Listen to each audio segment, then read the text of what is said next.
دې سیلۍ مسلمانان راوړي وو، خو له ځان سره یې د صحرا او برقزنو ښځو بوی هم راوړی و.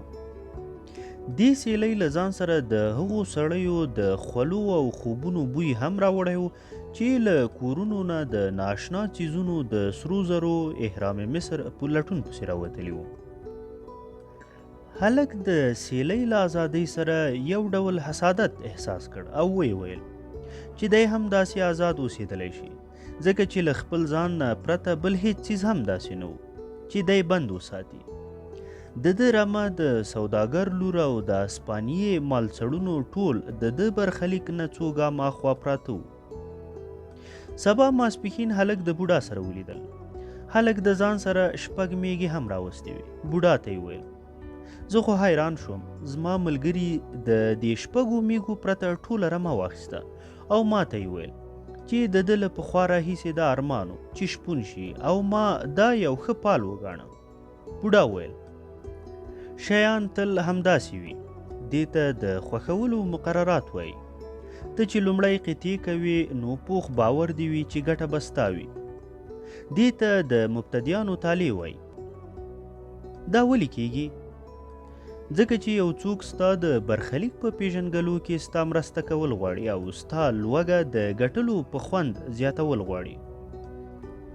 بوډا میږې وکتلې او ویې لیدل چې یوه میږه ګوډه ده. خو خلکو ویل چې دا دومره مهمه خبره نه ده، ځکه چې دا میږه په ټوله رمه کې هوښیاره ده او تر ټولو زیاتې وړۍ کوي.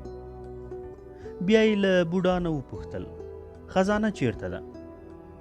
هو، خزانه په مصر کې د احرام په خوا کې ده.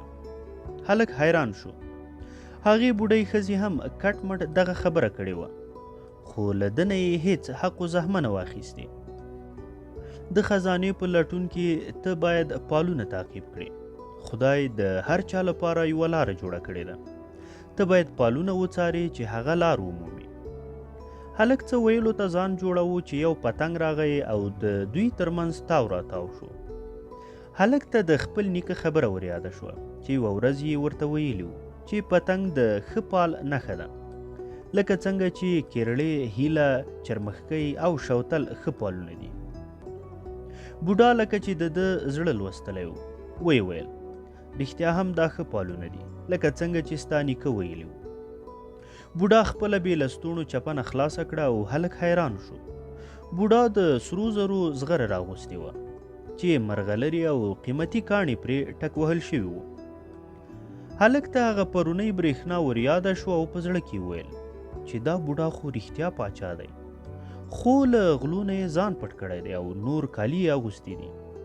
بوډا له خپلې زغرې نه 2 کاڼي راوشکول، یو کاڼی تک سپین او بل تک تور. دا واخله، دې ته یوریم او توریم وایي. دا سپین کاڼي د هو او تور کاڼي د نه نښه ده. کله چې ته د پالونو په لوستلو نه پوهیږې نو دا کاڼي به ستا مرسته کوي، خو هر وخت یوه بې پلوه پوښتنه کوه. خو ښه به دا وي که ته د کاڼو مرستې نه پرته په خپله پرېکړه وکړې چې خزانې په احرام مصر کې ده. خو ما د دې 6 میږو لپاره ځکه زور درکاو چې په پرېکړه کولو کې ستا مرسته وکړم. هلک دواړه کاڼي خپلې کڅوړې ته واچول، خو لوړه یې وکړه چې پرېکړه به تل په خپله کوي. او خدا مه هېروه چې ته تش د یو څیز سره سروکار لري او د بل هیڅ څیز سره ستا کار نشته. د پالونو ژبه چې هم هېره نه کړې، ځکه چې خپل برخلیک ته به د پالونو په مرسته ترلاسه کوي. خو له تلو نه مخکې زه غواړم چې تا ته یوه کیسه وکړم. یو دوکاندار د خوشحالۍ او ښادۍ د راز معلومولو لپاره خپل زوی یو هوښیار سړي ته ورولېږه. هلک 40 ورځې په صحرا کې د ګرځېدو نه پس د یو لوی غر په سر جوړ شوي کلا ته ورسېد. هغه هوښیار سړی هم په کلا کې اوسېده. خو هلک چې کلا ته ورننوت نو حیران پاتې شو، ځکه چې ده هلته کوم بزرګ او نیک سړی ونه لیده. په کلا د ژوند لوبه ګرمه وه. سوداګران تلل راتلل، خلکو خبرې کولې او د کلا په یوه کوټه کې هنرمندانو سازونه غږول او په میز د نړۍ تر ټولو خوندور او خواږه خوراکونه پراته وو. هوښیار سړي له هر چا سره وار په وار خبرې کولې. د هلک وار 2 ساعته پس راغی. هلک د راتلو حال بیان کړ. هوښیار سړي هغه خبرې په سړه سینه واورېدې.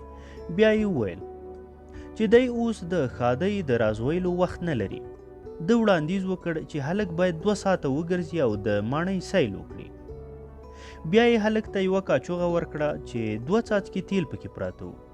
هلک ته یې وویل چې سیل کوه، خو پام چې دا تیل درنه توی نشي. هلک به د ماڼۍ په زینو خوت او کوزېده، ګرځېده او راګرځېده، خو سترګې یې په کاچوغه کې ښخې کړې وې.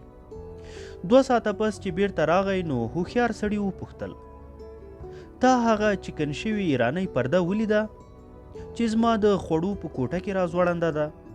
هغه باغ دې ولید چې په مالیانو د 10 کاله زیار نه پس جوړ شوی و؟ هغه ښکلې د لیکلو څرمن دې ولیده چې زما په کتابتون کې پرته وه؟ هلک خجالت شو او ویې ویل چې ده هیڅ هم ونه لیدل، ځکه چې ټول پام یې کاچوغې ته و. هوښیار سړي ورته وویل ځه بیا ولاړ شه او زما د نړۍ کمالات وګوره، ځکه چې تر څو پورې چې ته د یو سړي کور ونه پیژنې په هغه باور نشې کولی.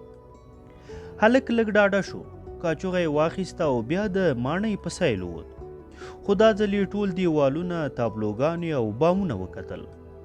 باغ یې هم وکوت او د ګیر چاپېره ښکلیو غرونو ننداره یې هم وکړ. د باغ او ګلونو ښکلا یې ولیده او بیرته راغی. هوښیار سړي ته یې ټول حال بیان کړ. خو هوښیار سړي وپوښتل هغه د تیلو څاڅکي چې ما درکړي وو څه شول؟ هلک کاچوغې ته وکتل، خو تیل توی شوي وو. د نړۍ تر ټولو هوښیار سړي وویل سمه ده، زه اوس تا ته فقط دا یو نصیحت کوم. د خوشحالۍ راز دا دی چې بني آدم د نړۍ ټول کمالات وګوري، خو د تیلو څاڅکي توی نه کړي. شپونکي هلک هیڅ هم ونه ویل. دی پوهېده چې بوډا پاچا د کیسې په ژبه څه ویل غواړي. هر شپون باید وګرځي، خو خپلې میږې باید هیرې نه کړي.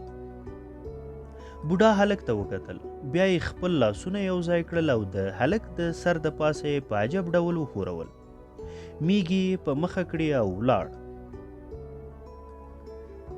د طریفه په یوه لوړ ځای کې یوه زړه کلا ده چې مسلمانانو جوړه کړې وه. د کلا د دیوال له پاسه چې کینې نو د افریقا یو تت انځور لیدلی شي.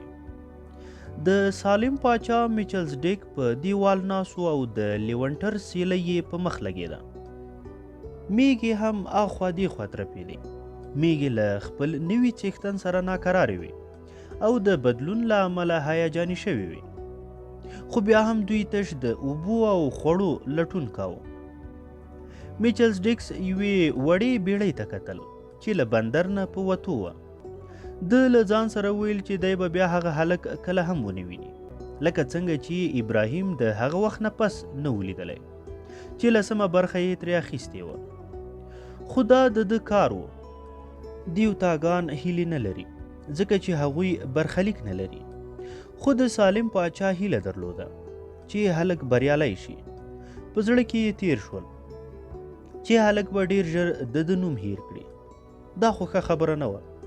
ده باید د هلک په مخ کې خپل نوم بیا یاد کړی وای. نو هلک ته به د ده نوم یاد وای او خلکو ته به یې ویلي وای چې د سالم پاچا میچلز ډیک دی. بر اسمان ته یې وکتل، لږ وشرمېد. بیا یې وویل خدایه، لکه څنګه چې تا ویلي دي دا ډیره چټي خبره ده، خو کله کله یو بوډا پاچا هم غواړي چې په ځان وویاړي. هلک فکر کاوه چې افریقا څه عجب ځای دی. دی په یوه شرابخانه کې ناست و. دا شرابخانه هم هغه نورو ته ورته وه چې ده د تانجیر په تنګو کوڅو کې لیدلې وې. یو څو سړي ناست وو چې لم یې څه کاوه او یو بل ته به یې وړاندې کاوه. په دې ځای کې په تیرو کړیو څو ساعتونو کې ده لیدلي وو چې سړي له یو بل سره لاس نیولي روان دي. ښځو مخونه پټ کړي دي، ملایان یوه لوړه مینار ته وخیږي، چیغه کړي او بیا ټول سړي سرونه ښکته په ځمکه ولګوي او په ګونډو کیني. هلک له ځان سره وویل دا خو د کاپیرانو دود دی. په کوچنیتوب کې به چې دی ګرجې ته ولاړ نو تل به یې د سنټ سنټاګو انځور ته کتل چې په سپینه سپور دی. بربنډه توره یې په لاس کې نیولې ده او دغه ډول خلکو ته په زنګنو ناست دي. هلک ناڅاپه د یوازیتوب احساس لاندې کړ، ځکه چې کاپیرانو ده ته په ښه سترګه نه کتل. بله خبره دا وه چې دی ډیر په بیړه کې په سفر راوتی و او یو ډیر مهم څیز ته یې پام نه و کړی. دې څیز ته تر ډیره له خپلې خزانې لرې ساتلی شو او دا څیز همدغه حقیقت و چې په دې هیواد کې خلکو یوازې په عربي ژبه خبرې کولې. د شرابو د دکان څښتن ده ته راغی. هلک یو ډول مشروب ته ګوته ونیوه چې له ده سره په خوا کې له میزه چاپیره ناستو سړیو څخه، خو مشروب یو ډول تریخ چای وخوت. د هلک شراب خوښېدل. بیا یې فکر وکړ چې اوس د دې شیانو په اړه اندېښنه به په درد ونه خوري او دی باید فقط د خپلې خزانې په باب فکر وکړي. د میږو له پلورلو وروسته د هلک کڅوړه له پیسو نه ډکه وه او دی پوهېده چې پیسې د جادو تاثیر لري او هر څوک چې پیسې ولري یوازې نه پاتې کېږي. له ځانه سره یې وویل کیدای شي چې ډېر ژر په یو څو ورځو کې احرام مصر ته ورسم، ځکه هغه بوډا چې د سرو زرو زغره یې اغوستې وه تش د شپږو میږو لپاره خو دروغ نه وایي. بوډا د نښو او پالونو په باب څه ویلي و او هلک د سفر پر مهال هم د پالونو په اړه فکر کاوه. هو، بوډا پوهېده چې هغه د څه په باب خبرې کوي. د اسپانیې په ورشوګانو کې تیر کړي وخت هلک ته ور زده کړي وو چې څنګه د ځمکې او اسمان په کتو خپله لار ومومي. ده لیدلي وو چې د یوې مشخصې مرغۍ شتون دا معنا لري چې نږدې چیرته مار هم شته او ځینې بوټي د اوبو د شتون نښه وه. دا هر څه هلک له میږو زده کړي وو.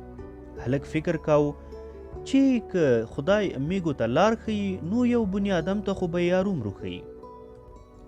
له دې سره د هلک حالت بدل شو او یو ډول آرامي احساس کړه. اوس په ده چای هم دومره تریخ نه لګېده. هلک یو غږ واورېد چې د اسپانیې په ژبه یې وپوښتل ته څوک یې؟ هلک خوښ شو ځکه چې ده د پالونو په هکله فکر کاوه او دا هم یو ښه پال و. پوښتونکی یو ځوان و چې اوس دکان ته راننوتی و. ځوان غربي جامې اغوستې وې خو د څرمنې له رنګه یې صفا ښکارېده چې دی هم د دې ښار اوسېدونکی دی. هلک وپوښتل تا د اسپانیې ژبه څنګه زده کړې؟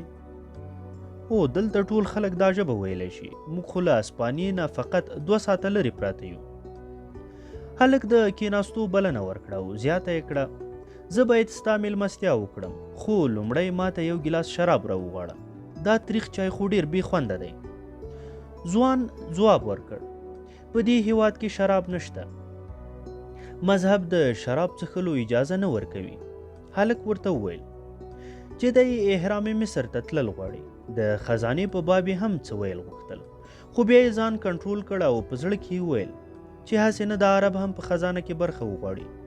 د بوډا خبره ور یاده شو چې د هغو څیزونو په باب له خلکو سره لوزنامې کوي چې لا دې ترلاسه کړي نه دي. زه غواړم چې ته ما احرام مصر ته بوزې. که د احرام مصر لار راته برابره کړي نو پیسې به هم درکړم. ته څه فکر کوي چې هلته به څنګه ځې؟ د هلک پام شو چې دکاندار هم د دوی خبرو ته غوږ نیولی. هلک د دکان په شتون کې لږ ناقرار شو خو نه یې غوښتل چې لارښوونکی یې له لاسه ووځي.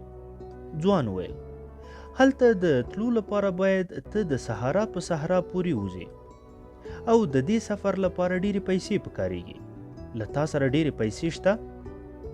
هلک ته دا پوښتنه لږه بې ځایه وبرېښېده خو بیا هم د بوډا خبره ور یاده شوه.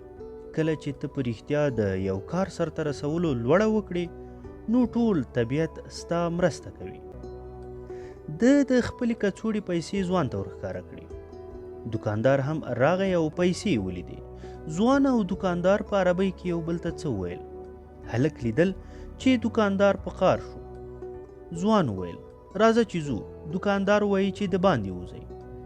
هلک خوشحاله شو او دکاندار ته یې د چایو پیسې ونیوې خو دکاندار د هغه مټ ټینګ کړ او په ناشنا ژبه یې په قهرجن ډول وینا پیل کړه. هلک غټ کټ و او غوښتل چې دکاندار ته یې ګزار ورکړي خو په پردي هیواد کې دا کار مناسب ونه ګاڼه ځکه ځوان دکاندار ته دیکه ورکړه او هلک یې له ځانه سره بهر کش کړه او ویې ویل دوکاندار ستا پیسو ته غلو. تانجر د نورې افریقا په شان نه دی. دا بندر دی او هر بندر کې غله ډیر وي.